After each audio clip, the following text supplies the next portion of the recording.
Umiinit ngayon ang usap-usapan sa industriya ng showbiz matapos kumalat ang balitang may isang kilalang kapamilya star na posibleng lumipat sa TV5 pagsapit ng 2026.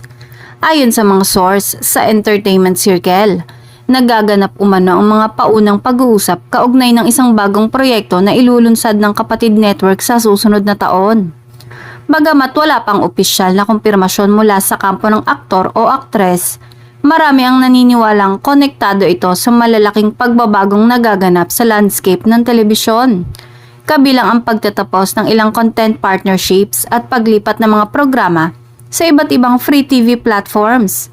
Dahil dito, mas nagiging bukas ang mga artista sa project-based at cross-network collaborations. Dagdag pa ng mga ulat, hindi raw ito simpleng guest appearance lamang kundi isang malaking proyekto na maaaring magmarka ng panibagong yugto sa karera ng nasabing kapamilya star. May bulong-bulungan ding ito ay isang primetime series o high-budget program na target pasabugin ang ratings ng TV5 sa 2026. Samantala, hati ang reaksyon ng netizens sa naturang balita.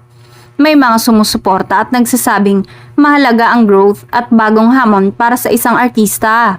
Habang ang iba naman ay umaasang mananatili pa rin ang loyalty ng kapamilya star sa network na nagbibigay sa kanya ng mga breakthrough projects.